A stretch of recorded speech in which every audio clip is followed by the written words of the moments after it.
Welcome back for part 2 of Forgotten Worlds, where the money really was spent. Welcome to PS2 Mini Games. PS2 Mini Games.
Hello guys, welcome to PS2 Mini Games, Forgotten Worlds Part 2, the PS2 section.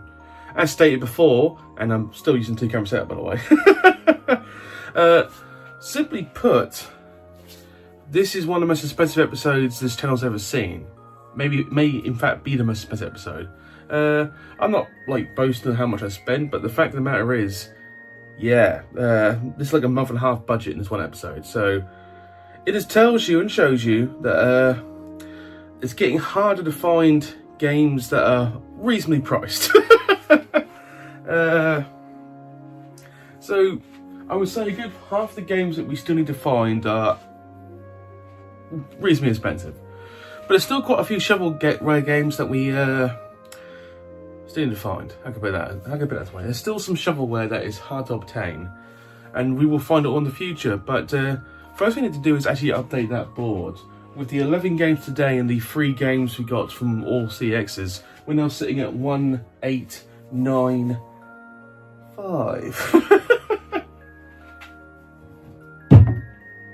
If I was going to be brutally honest, we have found games a lot faster through the YouTube channel than I would have found by myself as a collector.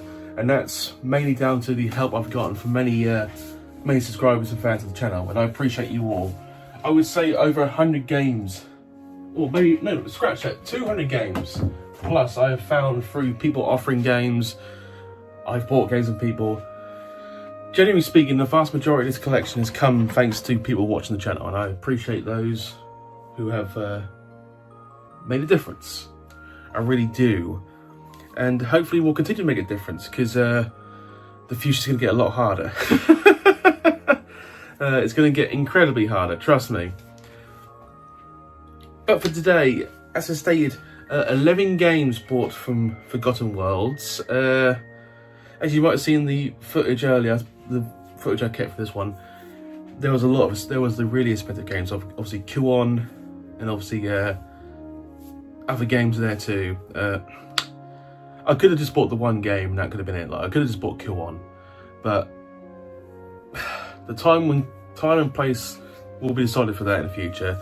I wanted to go for quantity over quality, plus there are some rare games there which are harder to find than Kuon is. Trust me, there are some games there I've never seen before that I've been looking for some time, so they were going to come first. And there are some games there that I've wanted to get for some time and I keep skipping and I finally bought. So over the 11 games, really, it has been quite the good collection that was obtained. I'm still getting used to 2 cameras, by the way, because I'm looking at the main camera here and I'm doing hand gestures, and I've noticed you can see them in the I forget, other room. you can see them in the other camera. I'm still getting used to this. This will be the first time I'm syncing the audio up for this part of the games room. The part 1 was edited by me, and that was quite simple with the other room, because it's quite easy when you only got one camera to basically watch my voice pattern. But now you're seeing 2 cameras for my voice pattern. I might be going to Essex next week with Dan mainly Colchester, because it's not that horribly far away and we can do it in the day quite easily. I've mentioned obviously December is already fully booked and I have planned for that. I've got to buy games from other members or other subscribers who have held them for some time. There may be some makeshift stuff in the middle there, but it's going to be pretty much planned ahead already for the next 2 to 3 months. So that's kind of handy. Doncaster Gaming Market might be a thing also. That's late November. Besides that, it's just we're flying as the crow once again. One note from the last episode, well, the last episode being Forgotten Worlds Part 1 for me, the white gloves were not that liked. How can I put it this way? People found them a bit creepy, which I found a bit shocking, but that's opinions. For those who actually like the white gloves, you want to comment, you can. But I'm not going to use the white gloves this time because some people found them a bit strange. I don't know. If I get black gloves, like lace black gloves, the stuff they use like in snooker, but white, you know what I mean? That's why I go for like I want to try something different. How dare I try something different? Oh my god. Someone asked me, what do you think of the Simpsons movie? There's going to be a second Simpsons movie in 2027. It's going to be shit. It's going to be fucking shite. For those who have any opinion, anything past season 10 of The Simpsons, anything past the year 2000, is the drizzling shits. Just went off seasons 11 and past. It's went off a fucking cliff. And anyone who honestly tells me, look in the face and says anything post 2000 is good, no, I'm sorry, it's not. It's just fucking terrible. And the last 25 years of The Simpsons, bit of a waste of time, really. Colossal waste of time. So the second film's going to be shit. The first film wasn't that great, to be honest. There's an opinion for you. You asked the question, I will answer the question to the best of my ability. There is some good news recently though. IKEA have opened a store back up in Norwich, which is greatly beneficial, which means I can actually buy some Billy bookshelves, which I've been told by many people are ideal for PS2 collections. So the makeshift plan is this, is I take the secondary camera. That's the camera stand, by the way. You see the stand in the background? The middle one? Yeah, there. I've never liked that. That was always a makeshift stand. On top is the club football stack. And obviously you can see I was like doing some measuring. I'm going to probably knock that down and replace it with a few Billy bookshelves. And it's just going to look so much more cleaner. That's the plan. The background is already... The background behind me in the main camera... Sit. I'm probably going to keep them because they're actually well built. They really are. They actually are. That one and that one. But the ones you never see, they're old. And I need to replace them with something better. On a side note, a lot of people are very positive with the start of the N64 room. Once I get all the non-plastic boxed games plasticked, you know what I mean, put a plastic around them so the cardboard stays quite nice. It's going to look better. It's going to be, for me on a personal level, I think it's going to look nicer from from an average standpoint, because I mentioned in the last episode, Nintendo boxed goodness, for me, is better than PlayStation 2 boxed goodness. And that's purely because of the size of it and the colours. PlayStation 2 boxed goodness wasn't that colourful. It really wasn't, compared to Nintendo. Nintendo knew how to sell stuff, which is ironic because the PS2, being the best-selling console till this day, still was just perfect when it came to selling. And the GameCube, even though it was a fantastic console, the GameCube kind of sucked sales-wise. It's just factual. Anyway, enough of the bullshit. I am now going to move to the other games room once again, to the table, back to the N64 games room to show off the 11 games. I will see you on the other side of this commercial, guys.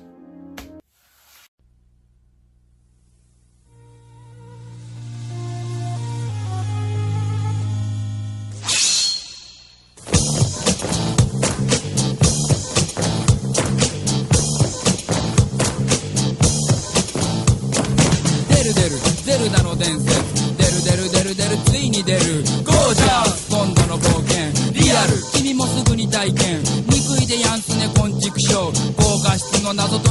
ョン戸惑うことなくのめり込もうもちのろんスーパーファミコン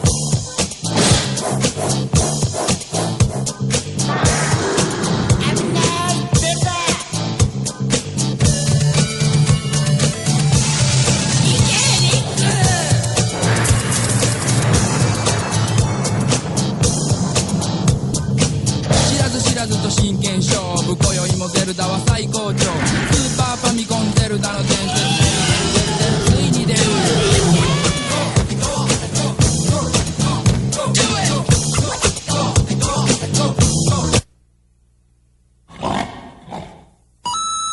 Hello guys, welcome back to the episode. As you can see, we're now back in the N64 room. As you can see in front of me, set up once again. No gloves this time because apparently people found that a bit weird. Anyway, as we say, we've got 11 games to go through. I'm just gonna try and that seems to be okay. Seems to be reasonably decent. Good. Right. So as stated before, these games combined cost quite a bit of money, and there are some rare games in here. I have not played any of these games. Some of them I've been looking for for some time. Two of them I've been looking for at least a year. And a mixture of games I will happily play, and a mixture of games that I'm curious about, and a mixture of games that I'm probably never going to touch. If we are brutally honest. Please comment if you actually like this new setup now, because I actually kind of like it doing it this way. I really do. A little more imaginative, a little more like show off kind of thing. You understand what I mean? I'm trying to make things better because I didn't want this channel felt was getting a bit stale for me personally. So anyway, I do miss my microphone because new phone, new attachment, microphones don't work, and this camera up here, just the camera works, nothing else works anymore. So it's a bit of a pain in the ass. Anyway, let's start with game one. This game's one of those games where you would have thought I've got before, but for some reason it's not ticked off and I ain't got the games room, so I must not have got that before. Phoenix game, Animal Soccer World. This is one of those games where it's not that expensive, it really isn't. Just one of those games where it's like, it's a puzzle game. It's one of those Phoenix games where it's gonna be terrible. We know it's gonna be terrible, it's just a fact of the matter is. But I know there's two games that are similar that are like Animal Soccer based. I must have got the other one because I swear I had this before, but once again, no. I'm getting a lot of that where it's like, I swear I bought this game before, but apparently I haven't. It's the only problem when you got like 2,000 plus PS2 games to look for. Sometimes you just assume, and you should never assume. You should never assume anything. You must never assume. Because when you assume, you make an ass out of you and me. But £4 played, probably a little more than I would pay at CEX, but sometimes you've got to pay a little extra to find games you're not going to find that easily. But obviously being a Phoenix game, it's probably going to be awful. It's probably going to be terrible, and there's no way of like sugarcoating it. Right. The preparations for the most exciting happening of the year are well under their way. The biggest football match of all time is going to start. FC Wild Dogs have been challenged by the SV Lion Rocks. Weird. The coaches of both teams are still thinking about the final lineup. Today is the day the match is going to start. Who will win? No one's winning playing this game. No one's winning at all. So anyway, first game from Forgotten Worlds, Animal Soccer World. Surely a terrible Phoenix puzzle game. Game number 2, Operation Windback 2, Project Poseidon. One of the few Koei games I don't own yet. Obviously made by Koei, so it'll be relatively decent. As you can see there, hopefully, if the camera's working very well, £20 paid. Probably a little more at CEX, but I can't really complain about that. What's interesting to me there, on the back here, there is a price tag of 45 quid. Don't know what the hell that came off. Operation Windback is quite a popular game, I've been told. Never played the first one. I wanted to get both of them before I started playing them. Let's just read the back for this one. A new wave of terror. In a world where terror takes many forms as a new weapon threatens to shake the balance of power, freedom's last hope rests in the hands of 3 new operatives who must race against time to recover this doomsday device. The fate of the world hangs by a mere thread, and a few ticks off the clock could mean the difference between justice and annihilation. Still not fully recovered from the cold, by the way. It's a follow-up to the smash hit COVID operative game. Smash hit, they say. I have to check the sales in that one to see if it's actually technically true. 30 intense missions spread across a variety of environments. This probably plays well. Koei made reasonably decent games on PS2 as one of the most well-known PS2 game manufacturers. Obviously they made it for other consoles, but certainly a lot for PS2. This is not actually that common to find. Shockingly, I know. I mean, I would have found it by now, obviously, but you would have thought one of these would be for easy. No, it's not. You probably get a couple of CEX like from across the country, but I ain't got it yet. So, and I'm happy to have it to the collection. While doing this, by the way, and I mentioned before, it's been so weird to me, and I never thought about it, how hard some of the shovelware or cheaper games would be to find. Really, honestly, there's still quite a few cheap games that I have not found yet, and that's just simply because people just didn't keep them, because they were probably either terrible games or they were sold in like limited quantities. They just threw them away, and obviously you don't plan for the future, so some of these cheap games are just nigh impossible to find. The next one I took a gamble with, and you'll see why. This is Wipeout Pulse, but the gamble I've taken is that it is the German version. Now, I haven't played this yet, and obviously I'm hoping it plays in English, but the whole case is in German, which is not a good sign, but the risk was taken. £42 I had to pay for this. This is also one of those games where this is actually very hard to find. It sounds so stupid, but so obvious. We've had some luck with some German games, obviously.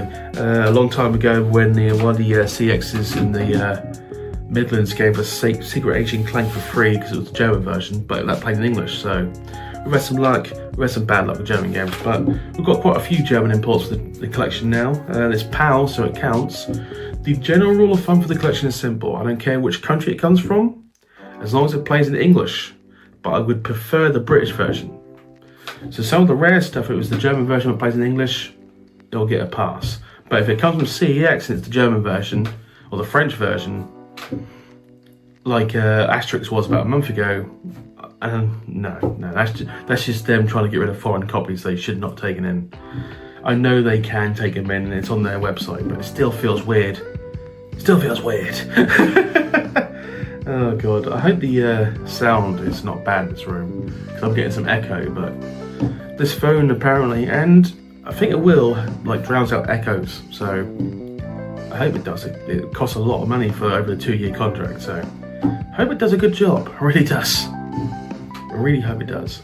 Oh, by the way, depending on what time this episode comes out, I made a technical faux pas. The CX Pays the episode, which was the last CX Scottish episode we planned to do, I kind of released it after part 1, which means some of the stuff you saw in the background of part 1, I haven't shown off yet. Like the controllers, for instance, I bought this from Paisley, so that's the first time some people saw them. And on Thursday, which hopefully it came out on Thursday, depending on time, that's the first time you see them. So that was a bit of a mistake by us, but sometimes when you're rushing things you don't realise, and mistakes happen quite a few times here at PS Mini Games. We're not perfect, we're a small YouTube channel, we did this for fun. We are far better than we were when we started, but we're never going to be top notch unless for some reason we go viral, which is not going to happen. This is a super niche channel, but I appreciate you all for watching, I really do. Time from a reasonably expensive game to a sealed Phoenix game. Downhill Slalom. Completely sealed with the wrap still. So I'm assuming this comes from, no, it's the British version. It's the British version. And tag on the back there, PS2 assorted games. But the ripper's coming off, so yeah, it's super sealed if you want to know. A Phoenix game downhill slalom game sounds piss awful. I gotta be honest. There's not one Phoenix game I've seen so far which made me think I must play this. There really isn't. Let's read the back for funsies, as always. Get ready to pit your... Sorry. I don't know why I just did the camera. Bear me a second. Right, let's get a little more professional. Get ready to pit your... Fuck me. Get ready to fuck me. Get ready to pit your skiing skills against the very best, comma. Spread across 3 death-defying downhill slopes, comma, in order to become the best in each discipline to earn the coveted title of Downhill Slalom Resort Champion. A title everyone wants. In downhill... Oh, good lord, I was doing so well. In downhill slalom, you will take part in 3 exciting race modes. Fucking 3. You will need good timing to complete these slalom courses. Outrageous jumps move to come... What? Well, that is terrible English. No, comma. Outrageous jump moves to come first in token dash. That feels and reads wrong, but I could be incorrect. And be able to pick the best racing line to beat the competition in an all-out sprint mode. Remember, this was Phoenix Game was a German company, so obviously English was not their first language, so there's going to be a typo somewhere. So grab your skis, jump onto the ski lift and get ready to battle it out in these snow-covered slopes against the elite skiers of downhill slalom. This probably is shit. This probably is the drizzling shits. I can't emphasise that enough. I just realised I haven't shown any manuals off so far, have I? Whoops. I can't show this one off because it's sealed. Whoops. I mean, I've got 7 games to go. I get a little more thorough. I'm sorry. Next game on the list, Gaelic Games Football 2, a very Irish game. Obviously, Gaelic it's Irish, so right before I get there you go. Manual included, obviously. They've all got manuals, by the way. I have checked. Obviously, I haven't checked the sealed one, but I have checked. 2 discs, interesting. Fun-Do DVD Football Resource. GAA Fun-Do. That is some Gaelic Irish DVD. Okay. I mean, the manual was in very good condition because it's probably never been played before. Because who the hell's going to play this kind of game? I got a sequel, so it must have well first time round. Includes official GAA Football Skills DVD. Wow. Good lord. Right, as you can see the background there. All the skill, passion, excitement of Gaelic football. Exclusively on PS2, because that's what you want for PS2. I bought my PS2 for the Gaelic football, sir. Clearly. Fall football season, National Football League, Provisional and All-Ireland Football Championships, and the Tommy Murphy Cup. This means nothing to me, by the way. Club Championship Football Competition. Compete with player, team, and kit modifier features. 11 photorealistic stadia.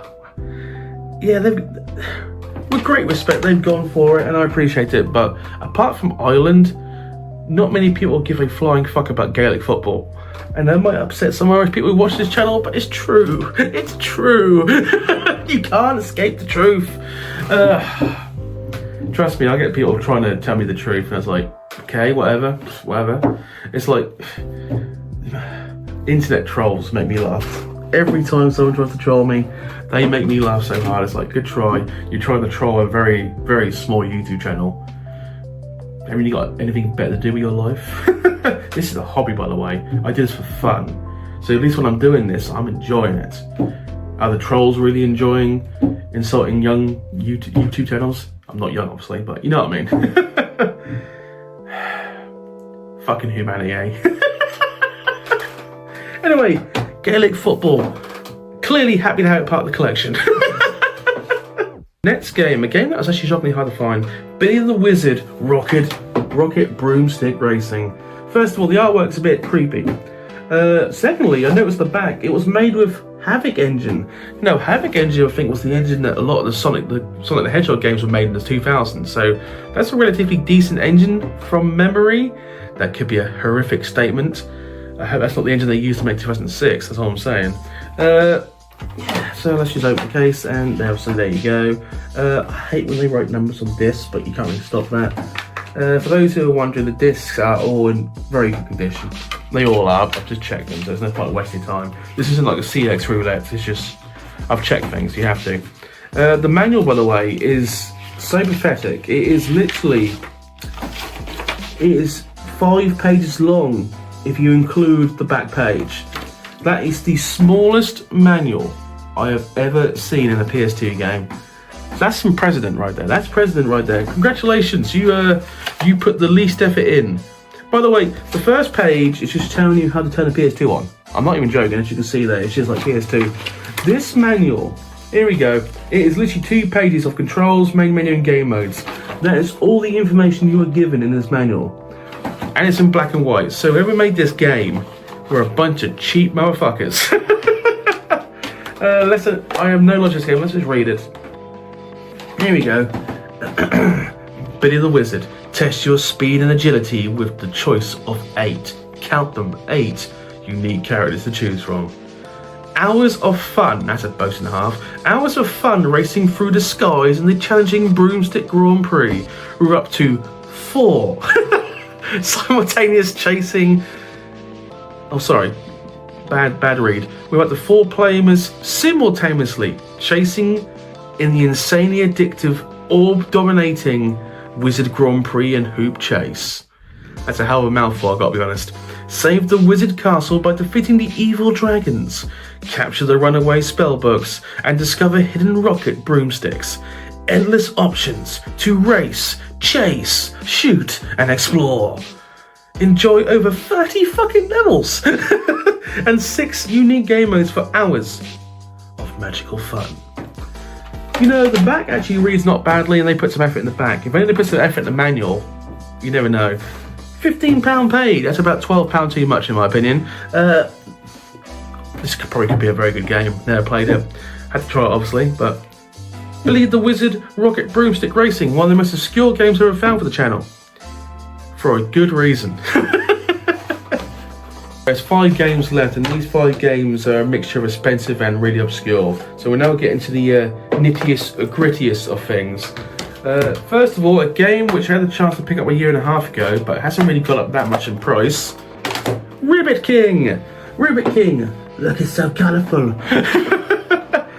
Made by Bandai, the same people who obviously were a part of Dragon Ball Z and other anime franchises. Brain dying, need help. This one apparently, and it is actually complete. £38 paid. Bandai, obviously Bandai, very famous company from Japan. Obviously deep in Dragon Ball Z, that Dragon Ball universe really kept Bandai afloat and still do. This actually looks very colourful, and they actually put some effort into this. So good for them. I don't actually know what kind of game this is.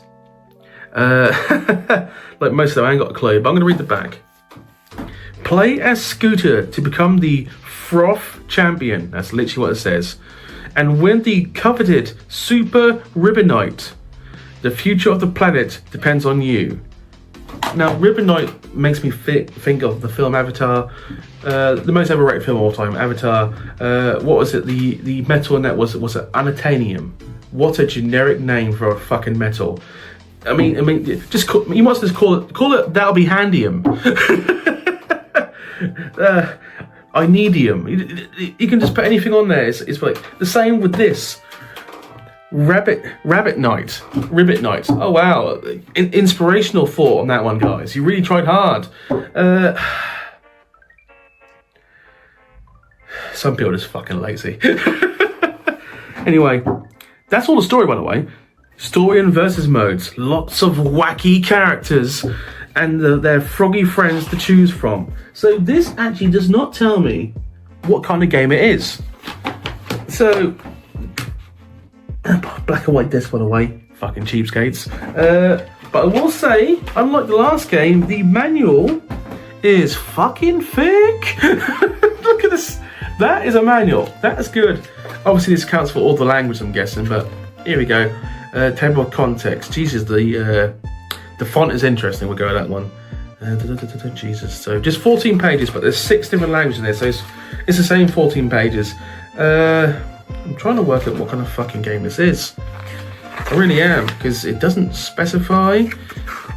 I like what the pages of gimmicks. The gimmick of this one is just controls as you do. Sorry guys, this is not entertaining, but I'm genuinely confused what the kind of game this is. I'm going to have to Google this later on, and I'll splice in what I find out in the post edit. Because this does not tell me what kind of game it is, and the fact that this costs £38, probably more than CX, is a bit concerning. It's 1 to 2 players, so it can't be any kind of like multiplayer kind of game, not racing. So I will put that in the post edit in the description underneath, and we'll find out what that is. But Ribbit Game is finally part of the collection, so yay! Right, the next 4 games are a mixture of games that I've been looking for ages for, and actual games that I like the sound of. The next one I really like the sound of. Now, a long time ago, I managed to buy the game Firefighter. Is it 5D? Which basically was a computer game for firefighting, which is pretty cool. The other fire game is this one, Fire Heroes. £45 paid, so it's not that cheap. But this actually feels and reads in a good condition. This is the Italian edition, by the way. So once again, like the German edition, I've got to find out if it plays in English. But it's a 505 game.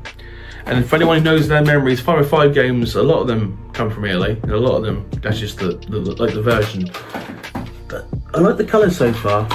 I would read the back, but shockingly, it's in Italian. But the art design looks quite good. It really does. And I'm actually going to try this out just for general gameplay and see what it's like, because that 5D game from a year and a half ago I tried actually was quite enjoyable. And this one feels enjoyable too. It's a 5x5 game, so it's going to be literally hit or miss. It's either going to hit the ground running or it's going to suck ass. So there you go. I am hoping this plays in English, by the way. I really am, because this was hard to find. Still is hard to find. We will actually look at the manual, if I can actually get the manual out the fucking case. There we go. I mean, the colour's still fantastic. I like that kind of yellow, it works. Let's see if it's got no, the manual's fully in Italian. That kind of tells me that it's probably not going to have a language differential in the options menu, which is very concerning, because I really want to keep this one. But rule of thumb is, if we don't play in English, I'll have to just trade it into CX again or get some money back on this, because there's no way I'm going back 6.5 hours to trade this back in. That's just not happening. But I will hopefully keep this temporarily, so we'll see. Fire Heroes, a game I actually really wanted, but I get the sense I'm going to have to trade in somewhere. The last 3 games are very expensive. Well, just the last 3 games combined just cost me short of £300 for the 3 of them. I remember I'm saving for months for this. I really had. So I was prepared to buy a few rarities that you can find at CEX. And all 3 of these, well, 2 of them definitely you can't get at CEX. I don't think. One of them you probably could, but I was always holding back on that one. We'll do that one first. Dan really wanted me to get this one for the last year, and I finally have. And that is the Phoenix game Krabby Adventure. Yes, £95 paid. Manual bagged, which is always a good sign, because that means they know it's expensive, so they're going to take care of this. Also, we'll say one thing, that manual seems very small. I mean, once again, that manual is not that big. Just do it with that camera too. Oh, good lord. Also, 5 pages long. Okay, so it's literally the same as the... it's literally as big and as wide as the Rocket Broomstick game from earlier. So 2 different companies decided only a 5-page manual was necessary. So basically what that means is they did not want to make a manual, but they were forced to. Which sounds so far at Phoenix's alleyway is unreal. But they're 2 separate companies, so... just cheapskates in other words. Phoenix were just a bunch of cheap-ass motherfuckers. So, yeah. £95 page, Jesus Christ. We will read the back of this. By the way, another puzzle game. If someone could genuinely tell me why this is so expensive, for what it actually is, I would like to know. It's got to be a limited quantity issue. It has to be, because this is ridiculously expensive. Krabby Kingdom is under attack and is being destroyed by the Maple's army. Test your skill. Sorry, that was actually a complete misread. Test your speed in this exciting adventure as you defend Krabby's Kingdom by all means necessary, including 30 levels, beautiful beaches, time attack mode to perfect your speed, 3 game modes, survival mode, story mode, and time attack mode, many creative power-ups and items. But that sounds all cool, but from the pictures, it's just a puzzle game. So yeah, story mode, I'm actually kind of curious about, I must be honest. It's British, by the way, thank God. Well, I say thank God. But yeah, it's one of those games where I was going to have to buy it at some point, because it's going for everything. One of those games, you never want to actually buy it, but you have to. It's one of those, like, part of the package. Like Barbie games. I never want to buy one Barbie game, but we bought nearly all of them. If it's only one I'm missing. So it's one of those things where I don't know why Dan was so like, you must buy that game. It's like, maybe it's just the name. It's got to be the name of Krabby Adventure. Anyway, that is now part of your collection, and I am an ashamed man. From the frankly ridiculous to the frankly curious, Darwin, £80 paid. I've never seen a copy of this, so this actually is really shockingly hard to find. So when I saw this, I snapped that shit up like you'd not believe. Made by Essential Games, so this would be either good or bad. And as we open the bag, once again, manual, bagged, disc. By the way, once again, all these discs are in fantastic, nearly perfect condition. They really are. They take care of their stuff at Forgotten Worlds. Once again, the manual, not big at all. It is, once again, oh, I tell a lie, 8 pages. They tried. It's 8 pages long and with mild colour, so it's still better than any Phoenix game, but they really got cheap in those days. Just put that back. Right, it is the, there's no flag on this, so it's just a universal version. There's only one version, the universal version. But you see on the back here, very detailed back, very much text-based, and actually very colourful, so effort put into it. So here we go, let's just read the back for this amazing game. Darwin, lead the human race, hunt wild animals. From ape to human, lead the evolution of mankind. You are the leader of a primitive village. Take your villagers on adventures, teach them to hunt. Increase your cultural level by developing your village and gathering food. As the village grows, you will be able to take a maximum of 30 soldiers to help reach your goals. Instruct your people, build up undeveloped regionals quickly. Your leadership involves everyone from the ape to the human. So this actually sounds like a simulation game, like Theme Park or Theme Hospital or 2 Point Hospital. This actually seems like a. I'm actually quite intrigued by this. This actually sounds kind of cool. Never heard about this before, but I play a lot of like PC games just passively, just to chill out for a while. If this was on the PC this day on like Steam, I would actually buy and try this. Not for that price, obviously, reasonable price. So I will actually have a look at this because I am very much intrigued. This actually comes across as a good sell. Hunting is very important to be able to live in this age. No fucking shit. You must bring down mammoths and tigers and gather the meat. I always thought mammoths were like an ice age animal. I mean, well, things fall out, okay. The more food you take home, the quicker your cultural level will improve. Okay, so yeah, it's basically like a simulation RPG kind of thing. It's actually, yeah, I'm gonna play this. This actually seems good. It's only a 1-player game, by the way, so it's actually what I say. So all the games I've shown on so far, this is the game I'm probably gonna play first. It actually seems pretty good, apart from the fire game, but that's probably not gonna be in English. So actually, very happy to have this. Now, last but not least, this is actually one of the games that came from the minute and a half film I showed earlier in the episode of all the expensive PS2 stuff. I chose this game purely because I've never seen a copy of it yet. And this game is not, as you can imagine, is hard to find. Did I pay a little over the top again? I don't think so, maybe a tenner, maybe not. Is it one of those games I'm like Simri hankering to play? Can't say that either. But Airborne Troops Countdown to D-Day is a game that is incredibly hard to find. And the fact that I've never seen a copy of it until I got to the store told me I had to buy it there. Once again, I've seen a few copies of Kill On. I've seen a few copies of Report of Michigan. Tons of Rule of Roses, which we own, by the way, obviously. And other incredibly rare games. I've seen 3 copies of Gun Club. But I've never seen a copy of this. So that told me to buy it. The same with Darwin. I've never seen copies of either of those games. So when it comes to collections, always buy the stuff you've never seen before. Simple. I mean, the rarest stuff's always going to pop up somewhere because people want to earn money. Whereas stuff like this, which is expensive but not like money earning expensive kind of thing, you know what I mean? Anyway, Airborne Troops, shockingly, as you can imagine, it is set in World War II. June 4th, 1944, 40 hours before D-Day. I'm not going to go into World War II history, I know it's, Google it if you want to learn, but obviously D-Day was quite important. Step into the dangerous boots of Sergeant John Welsh, who is parachuted behind enemy lines on June 4th, 1944. Just 48 hours before the landing of the Allied forces in Normandy. Actually, you know, I'm going to go into a couple of things. First of all, the camera's gone a bit dark all of a sudden, so I don't know why that is. I've got to fix that in post, hopefully.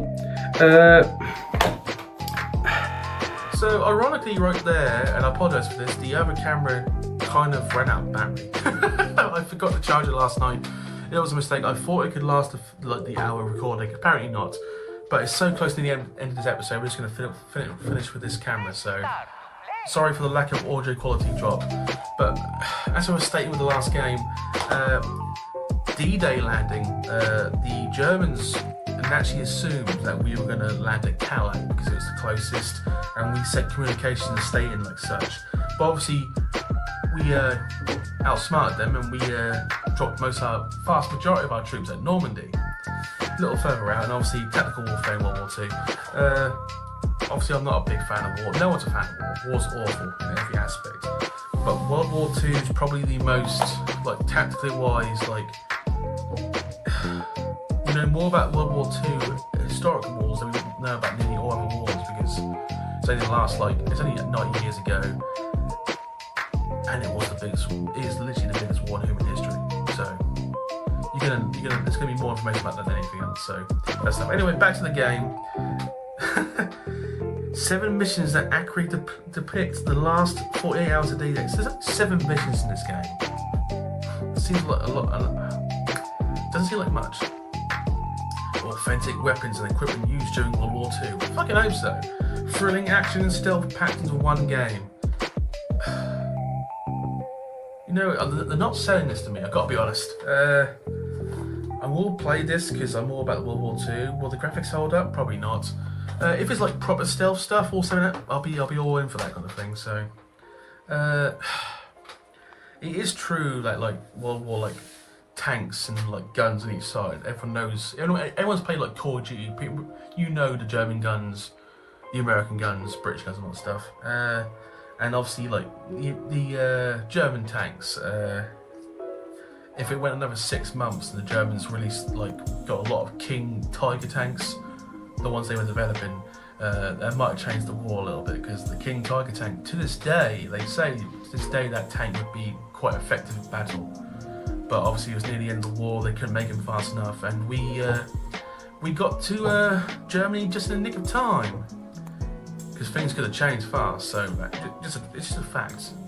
It's just a fact. Yeah. Thank God things turned out the way they did. Thank God. Can't mention the leader of the German army, because any mention of the leader of the German army in World War II gets videos demonetized. I'm not even joking. You can't do that. And also, that also restricts people watching certain videos in certain countries. I think in Great Britain, you can't watch certain videos about the German leader in World War II. It's like it's like in the YouTube algorithm. So we're not going to mention that name. Anyway, that is the 11 games from Forgotten Worlds. Considering we've only got like less than 300 games to find, maybe like 250. Finding 11 games in one day is actually still phenomenal, and that's a rare moment. And don't expect to see that again any soon. How can I put this? Don't expect me to find 11 games in one day just like that anytime soon. It's not going to happen. When I finally buy the bundle from Jonathan Neil Smith, there's more than 11 games there. But that's an accumulation of finding games over like 3 to 4 months. One day. That's only for special stores like Forgotten Worlds. Anyway, we're going to leave it there because I've only got one camera left. Thank you for watching. Please comment and subscribe. This episode apparently is going to be close to an hour long. Fucking hell. I enjoyed the hell out of Forgotten Worlds, so I was very thankful to go there. And hopefully we'll go there sometime next year when I find the time and the effort. So anyway, thank you for watching, guys. Please comment and subscribe. I will see you next time, and hopefully you have a good day. Thank you. Bye.